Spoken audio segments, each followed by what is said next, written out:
அஸ்ஸலாமு அலைக்கும் வரஹ்மத்துல்லாஹி வபரகாத்துஹு. இறைவன் மிகப்பெரியவன். இந்த பொழுதில் நல்ல செய்திகளை, இறைவனுக்கான செய்திகளை, இஸ்லாத்துக்கான செய்திகளை கேட்டு நம்முடைய ஈமானை உறுதிப்படுத்தி கொண்டு ஈருலக வெற்றியை அடைவதற்கான வாய்ப்புகளை நமக்கு உருவாக்கி தர்றான். அல்லாஹ்வுக்கு எல்லா புகழும். நாள் 3, எண்ணெய் வளர்த்த புத்தகம். இந்த எண்ணெய் வளர்த்த புத்தகம் அப்படிங்கிற இந்த விஷயம் பல பேரை பெரிய ஒரு தாக்கத்துக்கு கொண்டு வரலாம். ஏன்னா என்னுடைய வாழ்க்கையை இஸ்லாத்தை நோக்கி கொண்டு வந்து அதை வலிமைப்படுத்தி என்னுடைய வாழ்க்கையை புரட்டி போட்ட ஒரு புத்தகம். அந்த அனுபவங்களை நான் பகிர்கிற போது நிச்சயமாக இந்த சேம் வேவ்லெங்கில் இருக்கக்கூடிய உள்ளங்கள் இதில் நிச்சயமாக ஈர்க்கப்படவும், நிம்மதி அடையவும், ஆறுதல் அடையவும் நிறைய வாய்ப்பு இருக்குது. அல்லாட்டே பொறுப்பை ஒப்படைக்கிறோம். நாள் 3 எண்ணெய் வளர்த்த புத்தகத்தில் இன்றைக்கான புத்தகத்தோட பெயர் அவள்.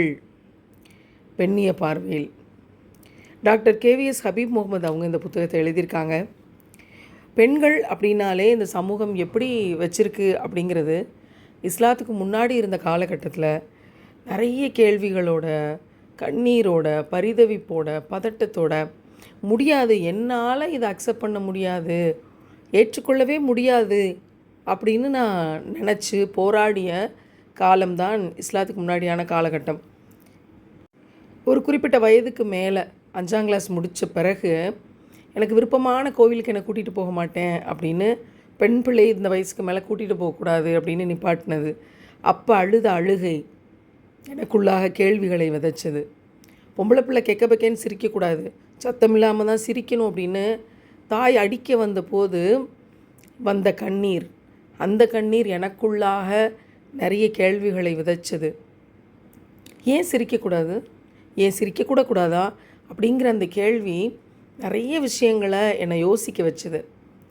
அதுக்கப்புறம் பொம்பளை பிள்ளைனா இப்படி, பொம்பளை பிள்ளைனா அப்படி, பொம்பளை பிள்ளைனா இதை செய்யக்கூடாது, பொம்பளை பிள்ளைனா அதை செய்யக்கூடாது, இயற்கையாக வந்த பீரியட்ஸ், இப்போ நீ வீட்டுக்குள்ளே இருக்கக்கூடாது, வீட்டை விட்டு வெளியே தான், திண்ணையில் தான் இருக்கணும், 8 நாள் அங்கே தான் தனியாக இருக்கணும், கொசுக்கடியில் தான் இருக்கணும், செருப்பு போடுற இடத்துல தான் இருக்கணும், இல்லை என்றால் அது தீட்டு, வீட்டுக்கு ஆகாது, தெய்வ குத்தமாயிரும் அப்படியெல்லாம் சொன்ன போது எனக்குள்ள நிறைய கண்ணீர். அந்த கண்ணீர் பல கேள்விகளை விதைச்சிது. பொம்பளை பிள்ளைக்கு கொஞ்சம் கொஞ்சமாக நகை சேர்க்கணும், நல்ல சாப்பாடு சாப்பிடக்கூடாது, நல்ல ட்ரெஸ் போடக்கூடாது, ஆசைப்பட்ட இடத்த போய் பார்த்துட்டு வரக்கூடாது, எந்த செலவும் பண்ணக்கூடாது, ரொம்ப கஷ்டப்பட்டு கொஞ்சம் கொஞ்சமாக நகை சேர்த்து வச்சு கல்யாணத்துக்குன்னு போட்டு கட்டுனாதான் கௌரவம். ஏன் நீங்கள் ஆம்பளை பிள்ளைக்கு சேர்க்கலை, ஏன் எனக்கு மட்டும் இவ்வளோ பிரச்சனை, இவ்வளோ இஷ்யூஸ், நான் ஏன் நகை போட்டு கொண்டு போகணுன்ற கேள்வி அந்த வயசில் எனக்கு பதிலை கொண்டு வந்து தரவில்லை. அந்த கேள்விகள் எனக்குள்ளே நிறைய விஷயங்களை யோசிக்க வச்சுச்சு. என்னோடய பாட்டியும் அடி வாங்கினா கணவர்கிட்ட, என்னோடய தாயும் வாங்கினா, நானும் வாங்குகிறேன், இனி மித்தவங்களும் எல்லோரும் சுற்றி இருக்கவங்க எல்லோரும் வாங்குகிறாங்க. அவங்கவுங்களோட வீட்டில் இருக்க பெரியவங்கள்ட்ட போய் சொன்னால் அதெல்லாம் நம்ம தான் பொறுத்து போகணும், பொம்பளை தான் சகிச்சு போகணும், 1000 தான் இருந்தாலும் ஆம்பளை, நீ பொம்பளை அப்படின்னு சொல்கிற விஷயங்களை நான் காதால் கேட்டேன். இதுக்கு கிராமம்னோ, டவுன்னோ, சிட்டினோ எந்த விதிவிலக்கும் இல்லை. இந்த நிலத்தினுடைய பாரம்பரியமாகவே இந்த விஷயங்கள் பேசப்பட்டுச்சு அப்படின்னு தான் சொல்ல வேண்டி வருது. நான் சந்தித்த சமூகத்தில் பொம்பளை பிள்ளை பிறந்தாலே கேவலம், நீ ரொம்ப பொய் பேசினல, அதனால தான் உனக்கு பொம்பளை பிள்ளை பிறந்திருக்கு அப்படின்னு பெண் பிள்ளை அப்படிங்கிற விஷயத்த ஒரு தண்டனையாக கொடுக்கக்கூடிய விஷயங்கள் தான் பேசுபொருளாக இருந்துச்சு. நான் கண்ணால் பார்த்து, நான் 7ஆம் கிளாஸ் படிக்கும்போது உசிலம்பட்டியில் இத்தனை பெண் சிசு கொலை கண்டுபிடித்தார்கள், தொட்டில் குழந்தை திட்டம் கொண்டு வந்தார்கள் அப்படின்லாம் பார்க்கும்போது நிறைய கேள்வி. அப்போ பெண் என்பவளே ஒரு சபிக்கப்பட்டவள் தானா? நான் படித்தது கான்வெண்ட்டில். அப்போது ஒரு பெண்ணுடைய தவறு, அதனால தான் அந்த ஆப்பிளை ஆதம் சாப்பிட்டது, அதுக்குனால தான் அந்த பெண் என்பவள் அதனால தான் சபிக்கப்பட்டா, பெண் என்றாலே சபிக்கப்பட்டவர்கள், கீழானவர்கள் அப்படின்னு சுற்றி இருக்கிறவங்க பேசின பேச்சு. அந்த சமயத்தில் தான் எனக்கு இஸ்லாம் அப்படிங்கிற அறிமுகம் கிடைக்கிது. CAA போராட்டங்களில் எனக்கு நிறைய புத்தகங்கள் கொடுத்தாங்க. அப்படி ஒரு புத்தகம் தான் அவள் அப்படிங்கிற இந்த புத்தகம். அந்த புத்தகத்தோட முன்னுரையை பிரட்டும் போதே இதுதான் இருந்துச்சு. ஒவ்வொரு நாட்டிலையும் பெண்கள் என்ன மோசமான முறையில் நடத்தப்பட்டாங்க, வரலாற்றில் நீண்ட நாட்களாக பெண்ணை இழிவாக பார்க்கறது, சுமையாக கருதுறது, போகப் பொருளாக பயன்படுத்துறது, உரிமைகளை மறுக்கிறது எல்லா சமூகங்களிலும் நடைபெற்றன. இந்த நாடு அந்த நாடுன்னு இல்லை. பெண்ணை ஒரு மனுஷியாக பார்க்காம ஒரு பொருளாகவே கருதினார்கள். ஒரு விற்பனை பொருளை பாவிப்பதை போல வாங்கவும் விற்கவும், பயன்படாத போடு தூக்கி எறியவும், அவளுக்குன்னு உணர்வு இருக்குது, ஆசை இருக்குது, உரிமை இருக்குது, தேவை இருக்குது அப்படிங்கிறத பொருட்டாவே நினைக்காத ஒரு விஷயம் இருந்துச்சு. இதில் ரொம்ப கொடுமையான, என் மனசில் ரொம்ப ஆழமாக பாதித்த ஒரு சென்டென்ஸ், அந்த வாக்கியத்தை படிக்கிறேன். பெண்களுக்கு ஆன்மா உண்டா என பட்டிமன்றங்கள் நடத்திய நிகழ்வுகளும் வரலாற்றில் உண்டு. பெண்ணுக்கு உயிர் இருக்கா இல்லையா? இப்போ நம்ம சின்ன பிள்ளையில் இருக்கும்போது செடிக்கு உயிர் இருக்கா இல்லையா அப்படின்ற ஆராய்ச்சி நடந்துச்சுன்னு நிறைய சயின்ஸ் புக்ஸில் படிப்போம். அப்போ செடிக்கு உயிர் இருக்கா இல்லையான்னு ஆராய்ச்சிகள் நடந்துச்சு. பிறகு செடிக்கு உணர்வு உண்டுன்னு கண்டுபிடிக்கப்பட்டுச்சு.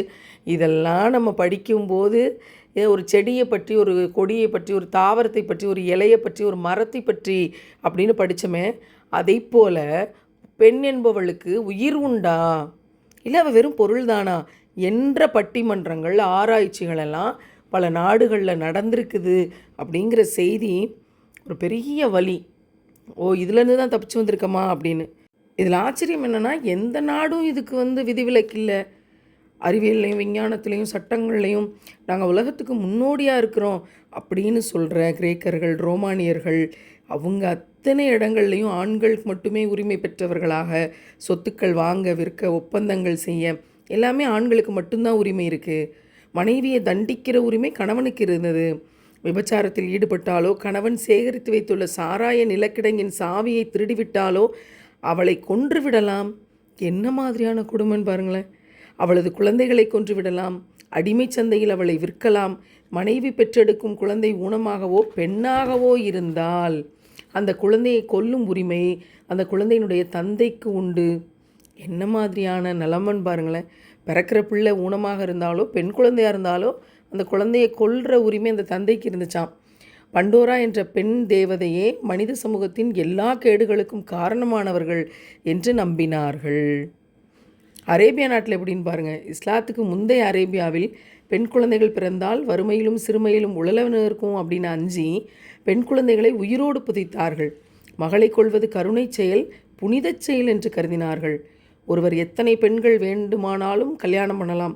மனைவி கணவனின் சொத்தாக கருதப்பட்டாள். கணவனின் இறப்புக்கு பின் அவனுடைய மற்ற சொத்துக்களோடு அவளும் சேர்க்கப்பட்டு பங்கிடப்பட்டாள். பெண்கள் சந்தையில் விற்கப்பட்டார்கள். ஒரு பெண்ணை பல ஆண்கள் மணந்தார்கள். பெண்ணே ஒரு சொத்தாக கருதப்பட்டு விற்கப்பட்ட அரேபியாவில் அவளுக்கேது சொத்துரிமையும் வாரிசுரிமையும் இருக்கப் போகிறது? அரேபியாவுக்கு அருகில் இருந்த பாரசீகத்தில் ஜொராஸ்ட்ரிய மதம் இருந்தது. அங்கு குழந்தை பெறாத பெண்ணை கைவிட்டு விடலாம் அல்லது கொன்றே விடலாம். நினச்சி பார்க்குறதுக்கே உள்ளமெல்லாம் நடுங்குது, கொந்தளிக்குது மனசு. எப்படியெல்லாம் பெண்கள் நடத்தப்பட்டிருக்காங்க. பெண்ணாக இருக்கிறாள்ங்கிற ஒரே காரணத்துக்காக எவ்வளவு மோசமாக நடத்தப்பட்டிருக்காங்க. யூத சமூகம் ஆண் குழந்தை பிறந்தால் அவர்கள் பருவமடையும் போது கொண்டாடுவார்கள். பெண்களுக்கு அது கிடையாது. மணவிலக்கு உரிமை ஆண்களுக்கு மட்டும்தான். சில வேளைகளில் ஆண்கள் பெண்களை மணவிலக்கு செய்யாமலேயே புறந்தள்ளி விடுவார்கள். அந்த பெண் கடைசி வரைக்கும் மறுமணம் செய்யவே முடியாது. இறைவனை, நல்ல வேளை நான் பெண்ணாக பிறக்கலை என்று இறைவனிடத்தில் ஆச்சார யூதர்கள் முறையிடுவார்களாம். கிறித்தவர்கள் தடை செய்யப்பட்ட மரத்தின் கனியை புசிக்கக்கூடாதென்ற இறை கட்டளையை முதல் மனிதன் ஆதாம் மீறுவதற்கு ஒரு பெண்தான் காரணமாக இருந்தாள். எனவே அவள் இறைவனால் சபிக்கப்பட்டாள். அதன் காரணமாகவே அவளுக்கு பிரசவ வேதனை விதிக்கப்பட்டது என்று கூறுகிறது விவிலியம். அவர் பெண்ணிடம், உன் மகப்பேற்றின் வேதனையை மிகுதியாக்குவேன், வேதனையில் நீ குழந்தைகளை பெறுவாய் அப்படின்னு ஆதியாகமம் சொல்லுது. ஒரு பெண் கருத்தரித்து ஆண் குழந்தை பெற்றால் 7 நாட்கள் விளக்கு நாட்களில் இருப்பது போலவே தீட்டுப்பட்டிருப்பாள். அவள் பெண் குழந்தை பெற்றால் 2 வாரம் விளக்கு இருப்பதைப் போலவே தீட்டாயிருப்பாள் அப்படின்னு பல பல பல விஷயங்கள் அதனுடைய பாரம்பரிய நூல்களில் இருக்குது அப்படின்ற ஆதாரத்தோட நூல் ஆசிரியர் எழுதியிருக்கார். இங்கிலாந்தில் எப்படி இருந்துச்சு? திருமணத்திற்கு முன்பு அவளுக்கு கிட்டிய உரிமைகள் திருமணத்திற்கு பின் அவளிடமிருந்து பறிக்கப்பட்டன. அவளது சொத்துக்களை அனுபவிக்கவோ விற்கவோ எவருக்கும் மாற்றிவிடவோ அது குறித்து வழக்கு தொடரவோ அவளால் சட்டப்படி முடியாது. 1840 ஒரு வழக்கில் ஒரு தீர்ப்பு இப்படி சொல்லிச்சான். மனைவி கள்ளக்காதலுடன் ஓடிவிடாமல் இருக்க அவளை வீட்டில் அடைத்து வைக்கலாம். அவள் சுதந்திரமாக செயல்படுவதிலிருந்து கால வரையின்றி தடுத்து வைக்கலாம், அவளை அடிக்கலாம். என்ன மாதிரியான ஒரு தீர்ப்பு! இன்னும் இந்த தீர்ப்பு பத்திரம் நீண்டு கொண்டே போகுது. ஆனால் இவையெல்லாம் இந்த உலகத்தில் நான் தான் ஒட்டுமொத்தமாக ஆட்சி செய்கிறேன், எங்கள் சாம்ராஜ்யத்தில் சூரியன் மறையவே இல்லை அப்படின்னு இன்றைக்கி ஃபெமினிசம் அப்படிங்கிறதுல கொடிகட்டி இருக்கிற ஊரில் இதெல்லாம் நடந்திருக்குங்கிறது தான் ரொம்ப ஆச்சரியமாக இருக்குது. இந்தியாவில் இருந்த பெண்களுடைய நிலை பற்றி இந்த புத்தகம் இப்படி பேசுது. எந்த பருவத்தில் இருந்தாலும் தனது இல்லத்திலேயே கூட தன்னோட விருப்பப்படி நடக்கக்கூடாது. இழிவான நடத்தை, விலைமகளிர் நட்பு, நற்குணமின்மை ஆகியவற்றை உடைய கணவனாக இருந்தாலும் கூட, இவ்வளோ கேடுகட்டவனாக இருந்தாலும் கூட, கற்புடைய பெண் தன் கணவனை தெய்வமாக பேண வேண்டும். விதவை பெண்கள் காய், கனி, கிழங்கு ஆகியவற்றை உண்டு காலம் தள்ள வேண்டும். காய், கனி, கிழங்கு இதை தவிர எதுவும் சாப்பிடக்கூடாது. மற்றொருவன் பெயரை நாவால் கூட விரும்பாமல் இருக்கணும்.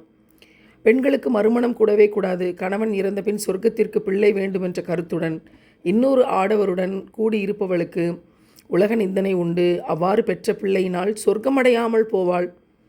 ஆணுக்கு மறுமணம் தேவை, ஆனால் ஆண் மறுமணம் செஞ்சிடணும். மனைவியை இழந்தவன் விதிப்படியே மறுமணம் செய்து கொண்டு அன்றாட 50 வேள்வி முயன்று தன் வாழ்வின் 2ஆம் பகுதியை இல்லறமாக கழிக்க வேண்டியது. படுக்கை, ஆதனம், அழகு செய்தல், காமம், சினம், பொய், துரோக எண்ணம் மாதரின் பொருட்டே மனு படைத்தார். மாதரின் பொருட்டு தான் இறைவன் இதெல்லாத்தையும் படைச்சிருக்காரான். பெரும்பாலும் மாதர் கற்பில்லாதவர் என்றே பெரிதும் பல நூல்களில் கூறப்படுவன பற்றியும் கேட்பீராக. தாய் தந்தை இறந்த பின் ஆண் பிள்ளைகள் ஒன்று கூடி பெற்றோர் தேடி வைத்த பொருளை தம்மில் பிரித்து கொள்க. பெண்களுக்கு அது கிடையாது. இவை தவிர இந்திய சமூகத்தில் பெண்கள் வேதம் படிக்கக்கூடாதென்று தடுக்கப்பட்டது. கணவர் இறந்துவிட்டால் அவளையும் கூடவே சேர்த்து எரிக்கப்பட்ட உடன்கட்டை ஏறுதல் நடத்தப்பட்டது. தேவதாசி முறை என்று பெண்களை கொண்டு போய் ஒரு இடத்துல, கோயில்ன்ற இடத்துல அவங்கள கொண்டு போய் பொட்டு கட்டி விட்டுறது, குழந்தை திருமணம் நடத்தி விட்டுறது, விதவைகளுக்கு விதிக்கப்பட்ட கட்டுப்பாடுகள்னு பெண்களுக்கு எதிரான அநீதிகளோட பட்டியல் நீண்டு கொண்டே போகுது. ஒரு 12 நிமிஷமாக நம்ம பேசிக்கிட்டு இருக்கோம். இந்த 12 நிமிஷமாக நம்ம பேசினது பல நூற்றாண்டுகள், யுகங்கள்னு சொல்ல முடியாட்டியும் பல நூற்றாண்டுகள் இந்த பெண் இனம் இந்த உலகத்தில் சந்தித்த கொடுமைகள், சில 1000 ஆண்டுகள் பெண்கள் சந்தித்த கொடுமைகள், பெண்ணுக்கு உயிர் இருக்கா இல்லையான்னு ஆராய்ச்சி பண்ணக்கூடிய அளவிற்கு பெண் பொருளாக பார்க்கப்பட்டால் நடத்தப்பட்டாள்ங்கிற அநியாயம் நடந்த பக்கங்களை, சில 1000 ஆண்டுகளினுடைய வேதனையை நம்ம இந்த 12 நிமிஷத்தில் பேசியிருக்கிறோம். சரி, இந்த நூற்றாண்டின் பல நூற்றாண்டுகளுடைய ஒரு 1000 ஆண்டு, சில 1000 ஆண்டுகளினுடைய இந்த வேதனை இப்போ இல்லவே இல்லையா, நம்ம இதில் இருந்தெல்லாம் தப்பிச்சிட்டோமா அப்படின்னு கேட்டால் இன்னமும் இருக்கிறது. இஸ்லாம் என்ற பெயரில் இருப்பவர்களே இப்படி செய்கிறார்களே அப்படின்னு சொல்லக்கூடிய அளவுக்கு மிக சிறப்பாக இருக்குது. இவளுக்கு வலிக்கும், இவளுக்கு உணர்வு இருக்குது, இவள் ஒரு பெண், அவளோட உணர்வுகளுக்கு மதிப்பு கொடுக்கணும், ஐயோ குத்துனா வலிக்குமே, ரத்தம் வருமே அப்படிங்கிற கொஞ்சம் கூட கருணை இல்லாமல் ஒரு கல்லை போல, ஒரு மரத்தை போல ட்ரீட் பண்ணப்படக்கூடிய நிலைமை இன்னமும் மேக்சிமம் பர்சன்டேஜில் இருக்குங்கிறது தான் இங்கே இருக்கக்கூடிய பிரச்சனை. அதனால தான் இந்த புத்தகம் என்னை வளர்த்த புத்தகம் அப்படிங்கிறதுல எனக்கான விடுதலையை பெற்றுத்தர்றதுக்கு ஒரு பெரிய கருவியாக இருந்திருக்கு. அதே மாதிரி இந்த என்னுடைய மனநிலையில் இருந்து நான் விடுதலை அடையணும், நான் சுதந்திரம் அடையணும், எனக்கென்று உணர்வு இருக்கிறது, நான் யாருன்னு நான் தெரிஞ்சுக்கிறணும் அப்படின்ற ஆவலோட இந்த சமூகத்தினுடைய சாட்டையால் அடிக்கப்பட்டவர்கள், மனிதர்கள் என்ற சாட்டைகளால் அடிக்கப்பட்டவர்களுக்கு இப்போ கடந்து வரக்கூடிய செய்தி ஒரு பெரிய மருந்தாக இருக்கும் நான் நம்புகிறேன். அதனால தான் இதை நம்ம பேசிகிட்டு இருக்கோம். பெண்கள் இன்று எப்படி இருக்காங்க? இந்த புத்தகத்தில் நூலாசிரியர் இப்படி பேசுகிறாரு. கருக்கொலை இருக்குது, சிசுக்கொலை இருக்குது, நடந்து கொண்டிருக்கு, லேசாக தடுக்கப்பட்டிருக்கு, பாரபட்சமாக நடத்தப்படுவது இருக்குது, ஆம்பளை பிள்ளை ஒரு மாதிரி பொம்பளை பிள்ளை ஒரு மாதிரி நடத்துறது, திணிக்கப்படக்கூடிய திருமணங்கள், பிடிக்காத திருமணங்களை அதெல்லாம் கிடையாது, கட்டித்தான் ஆகணும் அப்படின்னு திணிக்கப்படக்கூடிய திருமணங்கள், வரதட்சணை இந்திய சமூகத்தை தவிர வேறெங்கும் இருப்பதாக தெரியலை. வரதட்சணை பெண்களை சுமையாக பார்ப்பதற்கான பெரிய காரணம், பெண்ணோட சுயமரியாதையை உடைக்கக்கூடிய பெரிய காரணம், வீட்டிற்குள் நடைபெறக்கூடிய வன்முறைகள், குடும்ப வன்முறைகள்னு பேர். உலகத்திலேயே இந்தியாவில் குடும்ப வன்முறைகள் இருக்கிற மாதிரி வேறு எந்த நாட்டிலையும் கிடையாது. உலகத்திலேயே குடும்ப வன்முறையில் இந்தியா தான் நம்பர் 1 இடத்துல இருக்குது. கௌரவ கொலைகள் நடக்கிறது, பாலியல் வன்கொடுமைகள் இப்போ பேசிக்கொண்டிருக்க இந்த நேரத்தில், நாம் பேசிக்கொண்டிருக்கிற இந்த நேரத்தில் 13 பெண் குழந்தைகள் பாலியல் வன்கொடுமையால் பாதிக்கப்படுகிறாங்க. பாலியல் வன்கொடுமைகள், இந்த ஹராஸ்மெண்ட் இதெல்லாம் உலகத்திலே இந்தியாவில் தான் நம்பர் 1ல் இருக்குது. காதலில் ஏமாந்து போகிற பெண்கள் சொல்லவே தேவையில்லை. இன்றைக்கி ஸ்கூல் டேஸில் அது அதிகரிக்க ஆரம்பிச்சிருச்சு. நாங்கள் படிக்கிற காலத்துலலாம் காலேஜ் டேஸில் தான் இதனுடைய எண்ணிக்கை இருந்தது. ஆனால் இன்றைக்கி பள்ளிக்கூட நாட்களிலேயே தாய் தகப்பனை ஏமாற்றி விட்டு தன்னைத்தானே ஏமாற்றி கொண்டு, எப்படி ஒரு கேண்டில் வெளிச்சத்தில் அந்த தீபத்தில் ஒரு மின்மினி பூச்சி விட்டில் பூச்சி போய் உள்ளே விழுந்து செத்துருமோ, அதோட லட்சியமே அதான், வெளிச்சத்துக்கு போகிறது. வெளிச்சத்துக்கு போய் அந்த தீபத்தில் போய் அது கருகி இறந்துரும். அப்படிப்பட்ட பிள்ளைகளாக இன்றைக்கி பிள்ளைகள் காதலில் ஏமாந்து போகிறாங்க. பர்சன்டேஜ் பல மடங்கு அதிகரிச்சிருச்சு கடந்த 10 வருஷத்தில். ரேப் பண்ணுறது சொல்லவே தேவையில்லை. இந்த நாட்டில் நடக்கிறதெல்லாம் பார்த்துக்கிட்டு தான் இருக்கிறோம். பெண்கள் கடத்தப்படுவது, விபச்சாரம் செய்வது, ரெட் லைட் ஏரியா அனுமதி கொடுக்கப்பட்டே அரசாங்கமே அதுக்கு அனுமதி கொடுக்குது. சில இடங்களுக்கு விபச்சாரங்கள் சர்வசாதாரணமாக ஆபாச பொருட்களாக பெண்கள் பயன்படுத்தப்படுறது, விதவைகளுக்கு எதிராக அவள் கேள்வியே கேட்கக்கூடாது அப்படின்னு விதவைகளுக்கு எதிராக பேசுகிறது, எழுதுறது, சமூகம் கேவலமாக பார்க்குறது, ரொம்ப மோசமான நிலைமைகள் இவை எல்லாம் இன்றைக்கு இருக்கிறது. இதில் என்ன ஒரு ஜோக்னா, கடவுளை வணங்க தேவையில்லை, கணவனையே தெய்வமாக நினச்சி காலையில் எந்திரிச்சு அவனை தொழுது வருபவள் பெய் என்றால் பெய்யும் மழை அப்படின்லாம் நமக்கு சொல்லி கொடுத்துருக்காங்க, பாடமாக்கியிருக்காங்க. என்ன மாதிரி அப்படின்னா, இந்த நூலாசிரியர் சொல்கிறாரு, ஆணை தொழ வேண்டும் என்று பெண்ணுக்கு நிபந்தனை இருந்தால் பெண்ணையும் ஆண் தொழுது எழ வேண்டும். இதுதான் சம உரிமை. அப்படி மாற்றி மாற்றி தொழுதுகிட்டால் கூட இந்த சம உரிமையை ஏற்றுக்கலாம். இது என்ன எல்லா விதத்திலையுமே பெண்களை கேவலமாக்கி வச்சுருக்கக்கூடிய நிலை என்ற கேள்வி எழுப்பிட்டு தான் அந்த புத்தகத்தை தொடர்கிறார். இவ்வளவு நேரம் நம்ம பேசி கொண்டிருந்த மனம் பொறுக்க முடியாத அத்தனை கொடுமைகளையும் ஒரு மனிதர் இந்த உலகத்திற்கு இறங்கி உடைச்சு நொறுக்கி சுக்கு நூறாக்கி அது எதுவுமே இனி இல்லை என்ற சட்டத்தை கொண்டு வந்தார். அந்த மனிதர் தான் நாம் உயிரினும் மேலாக நேசிக்கும் உத்தம நபிகள் நாயம் ஸல்லல்லாஹு அலைஹி வஸல்லம் அவர்கள். இது அத்தனை சாதாரணமாக நடந்துடல, அத்தனை ஈஸியாக அது மாறிடல. இந்த சட்டங்கள் அவ்வளவு எளிமையாக கொண்டு சீர்திருத்தத்தை ஏற்படுத்திட முடியலை. அவ்வளவு பெரிய தியாகங்கள் செய்யப்பட்டு, அவ்வளவு மெனக்கெட்டு ஒவ்வொரு சட்டத்தையும் பார்த்து பார்த்து கொண்டு இவ்வளவு நேரம் பேசிய இருட்டு அழிக்கப்பட்டது. அதற்கு பெயர் இஸ்லாம். ரசூல்லா இந்த விஷயங்களை சமூகத்துக்கு கொடுத்து, அவங்க இருந்த ஊருக்கு மட்டும் இல்லை, அவங்க இருந்த நாட்டுக்கு மட்டும் இல்லை, ஒட்டுமொத்த உலகத்திலும் இருக்கிற எல்லா பெண்களுக்கும், இறைவனால் படைக்கப்பட்ட அத்தனை பெண்களுக்குமான சட்டமாக இது கொடுக்கப்பட்டது. குரான் மிக தெளிவாக சொல்லிச்சு, ஆணும் பெண்ணும் ஒரே மூலத்திலிருந்து படைக்கப்பட்டவர்கள் என்று இஸ்லாம் சொன்னது. அத்தியாயம் 4 வசனம் 1. இருவருமே இறை ஆவி ஊதி படைக்கப்பட்டவர்கள். அத்தியாயம் 15 29. அத்தியாயம் 32 9. பிறப்பில் தூய்மையானவர்கள் இருவரும் கண்ணியத்துக்குரியவர்கள். அத்தியாயம் 17 20. இருவருமே இறைவனின் பிரதிநிதிகள். அத்தியாயம் 6 வசனம் 165.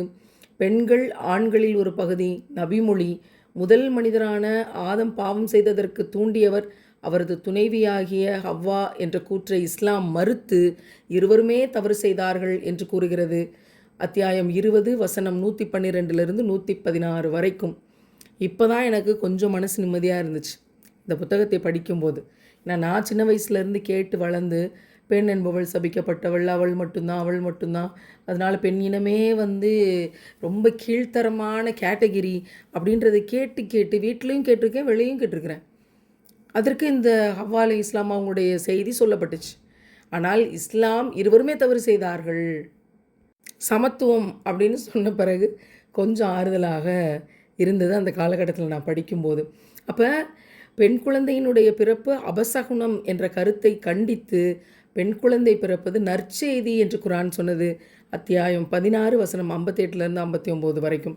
இவ்வளவு விஷயங்களோட, உங்களில் எவருடைய நற்செயலையும் நான் வீணாக்க மாட்டேன், அவர் ஆணாக இருந்தாலும் சரி பெண்ணாக இருந்தாலும் சரி, நீங்கள் ஒருவர் மற்றொருவரிலிருந்து தோன்றிய ஒரே இனத்தவர்கள் என்று இறைவன் சொன்னான். அத்தியாயம் 3 வசனம் 195. இருவரும் ஒருவருக்கொருவர் ஆதரவாளர்கள். அத்தியாயம் 9 வசனம் 71. ஆண்கள் பெண்களுக்கு ஆடையாகவும் பெண்கள் ஆண்களுக்கு ஆடையாகவும் உள்ளனர். அத்தியாயம் 2 வசனம் 187. இப்படி ஒவ்வொரு விஷயத்திலையும் 2 பேரும் சமம்தான், 2 பேரும் சமம்தான், 2 பேரும் சமம்தான் அப்படின்னு சொல்லிக்கொண்டே வருகிற திருக்குரானுடைய மகத்துவம். சுபஹானல்லாஹ். அது கூட சேர்த்து நீங்கள் ஒருபோதும் பெண் பிள்ளைகளை கொன்றக்கூடாது, எந்த சூழ்நிலையிலும் வறுமை கஞ்சியோ வேறு எதுக்கு அஞ்சியோ பெண் குழந்தைகளை கொல்லாதீர்கள், நாம் தான் உங்களுக்கு உணவளிக்கிறோம் அவர்களுக்கும் அளிப்போம் அப்படின்னு அல்லாஹ் எவ்வளோ பெரிய செய்தியை சொல்கிறான். அத்தியாயம் 6 வசனம் 151. அல்லாஹ் தருவான் நம்பிக்கை இல்லாதவங்க தான் பெண் பிள்ளைகளை கேவலமாக நினைக்கிறது. பெண் பிள்ளைகளை கேவலமாக நினைக்கிறதுக்கு மிகப்பெரிய காரணம் வறுமை, வரதட்சணை. அந்த வரதட்சணைக்கு மாற்றாக மகர், பெண் கேட்கணும், ஆண் கொடுக்கணும். பெண் வீட்டிலேருந்து எதுவும் கொடுக்க தேவையில்லை. இது மகர் என்கிற சட்டமாக கொடுக்கப்பட்டது. இதை யோசிக்கும்போது இஸ்லாம் எவ்வளோ பெரிய இடத்த பெண்களுக்கு தந்திருக்கு. நூற்றாண்டு காலமாக, ஆயிரக்கணக்கான ஆண்டுகளாக பெண் என்பவள் மீது இருந்த இருட்டு கழுவப்பட்டு வெளிச்சமாக்கப்பட்டது அப்படிங்கிற விஷயத்தை இங்கே நின்று பார்க்கும்போது, இதெல்லாம் படைத்த இறைவன் பேசினான், படைத்த இறைவன் தந்தான், படைத்த இறைவன் உருவாக்கி தந்தான் அப்படிங்கிறத பார்க்கும்போது அவ்வளோ பெரிய நம்பிக்கை முதன்முறையாக என்னோடய உள்ளத்தில் வருது. ஏன்னா கிட்டத்தட்ட 35 ஆண்டுகள் வரைக்கும், ஒரு 10 வயது என்ன விவரம் தெரியாத காலம் விட்டுட்டாலும் 25 ஆண்டுகளாக என்னுடைய வாழ்நாளில் நான் தேடி தேடி கொண்டிருந்த விஷயங்கள். இதுக்கெல்லாம் நியாயமே இல்லையா? இதெல்லாம் யாரும் கேட்கவே மாட்டாங்களா? இதுக்கெல்லாம் பதில் தான் என்ன? எதை செஞ்சால் இந்த சமுதாயம் நல்லா இருக்கும், இந்த பெண்கள் அடிமையாக இல்லாமல் இருப்பாங்க அப்படின்னு யோசித்த அந்த கேள்விகளுக்கு பதிலாக இப்போ நான் படித்த இந்த 2 பக்கங்களும் ரொம்ப அழகான தீர்வை தந்துச்சு. வீட்டிலையும் சரி, சமூகத்திலையும் சரி, பெண்களுக்கான உரிமைகள், திருமண உரிமைகள், விவாகரத்தாகும் உரிமைகள், படிக்கிற உரிமை, சொத்துரிமை, அவள் தான் யார் என்று உணர்ந்து நிம்மதியாக வாழ்கிறதுக்கான உரிமை, பொருளாதார உரிமை, எல்லா உரிமையையும் இங்கே இஸ்லாம் கொடுத்துருந்துச்சு. அரசியலில் பங்கேற்க, போர்க்களத்தில் பங்கேற்கன்னு பெண்களுக்கான பெரிய நம்பிக்கையை இஸ்லாம் கொடுத்தது. இஸ்லாத்தினுடைய 2வது கலீஃபா உமர் அவர்கள் மதினாவினுடைய சந்தையை கண்காணிக்கும் பொறுப்பில் ஷிஃபா பின் அப்துல்லா என்னும் பெண்மணியை நியமித்திருந்தார்கள். போர்க்களத்திலும் பெண்கள் பங்காற்றியுள்ளார்கள். நாங்கள் நபிகளாருடன் போர்க்களம் செல்வோம், போர் வீரர்களுக்கு நீர் எடுத்துச் செல்வோம், அவர்களுக்கு பணிவிடை செய்வோம், போரில் கொல்லப்பட்டவர்களையும் காயமடைந்தவர்களையும் மதினாவுக்கு எடுத்துச் செல்வோம் என்கிறார் நபிகள் நாயம் ஸல்லல்லாஹு அலைஹி வஸல்லம் அவர்களுடைய காலத்து பெண்மணி ரஃபி பின் முஅவ்வித். இப்படியே புகாரில் இருக்கக்கூடிய செய்திகள் ஒவ்வொன்றும் நபிகளாருடைய மனைவி அன்னை ஆயிஷா அவர்கள் ஒட்டகப்போர் அப்படிங்கிற அந்த ஒட்டகை போரில் போருக்கு தலைமையேற்று 35,000 பேரை திரட்டி கொண்டு போர்ப்படை தளபதியாக தலைமையேற்று நின்ன வரலாறு கண் முன்னாடி நிற்கிது. இப்படி பெண் என்பவள் பாதுகாக்கப்பட வேண்டியவள். அவளுடைய உடல் அவளுக்கு பொக்கிஷமாக இருக்குது. ஏன்னா தாயின் காலடியில் சொர்க்கம் கிடைக்கிறது என்ற அளவுக்கு அவளுடைய உடலில் கருப்பை இருக்குது.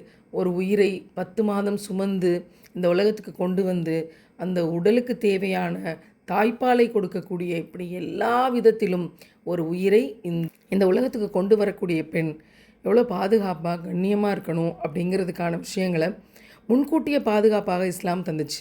அதை இன்றைக்கி அடிமைத்தனம் வெளியே பேசிக்கொண்டு இஸ்லாத்தினுடைய இவ்வளவு அழகான விஷயங்கள் வெளியே தெரிஞ்சிட்டா பெண் என்பவள் சுதந்திரமாயிடுவா. பெண் என்பவள் சுதந்திரமாயிட்டா நம்மளுடைய வக்கரமான அடிமைப்படுத்தும் புத்தியால் நான் யார் தெரியுமில்ல அப்படின்னு ஒருத்தன் பேசிட்டு தெரிய முடியாது. எனவே இதை வெளியே தெரியாமல் பாதுகாத்து வைத்திருக்கக்கூடிய சமூகமாக இந்த சமூகம் இருக்குது. இஸ்லாமை ஏற்றுக்கொண்டு இருக்கக்கூடியவர்கள் கூட பல இடங்களில் எல்லா தப்பையும் செஞ்சுட்டு கணவனுக்கு கட்டுப்படுங்கள்னு இஸ்லாம் சொல்லுது, கணவனுக்கு கட்டுப்பட்டு இருக்கணும்னு இஸ்லாம் சொல்லுது. அப்படிங்கிற விஷயங்கள்லாம் ரொம்ப மோசமானது. கணவனுக்கு கட்டுப்படணும், உண்மைதான். எப்படிப்பட்ட கணவனுக்கு? அல்லாஹ் ரசூலுக்கு கட்டுப்படுற கணவனுக்கு தான் கட்டுப்பட முடியும். அவன் விபச்சாரம் செய்தால் கட்டுப்பட முடியுமா? அவன் தொடர்ந்து மது அருந்து விட்டு வந்தால் கட்டுப்பட முடியுமா? கொலை திருட்டுன்னு செஞ்சு கொண்டு வந்தால் கட்டுப்பட முடியுமா? எதிர்த்து தான் நிற்க முடியும். ஏனென்றால் இறைவன் இதை தடை செய்திருக்கிறான். தடை செய்தவற்றை செய்கிற கணவனுக்கு எப்படி ஆதரவாக போக முடியும், கட்டுப்பட்டு நிற்க முடியும்? எனவே எது இஸ்லாம் தந்த பெண்ணுரிமைகள் என்ன அப்படிங்கிறத இந்த புத்தகம் அவ்வளோ அழகாக எனக்கு சொல்லிச்சு. இன்றைக்கி எனக்கு இஸ்லாம் கிடைச்ச 5 வருஷம் ஆயிடுச்சு. இஸ்லாம் கிடைக்க தொடங்கின அந்த நாட்களில் நிறைய கேள்விகள் எனக்குள்ளே இருந்துச்சு. அத்தனையும் தெளிவுபடுத்திய புத்தகம் இந்த புத்தகம்.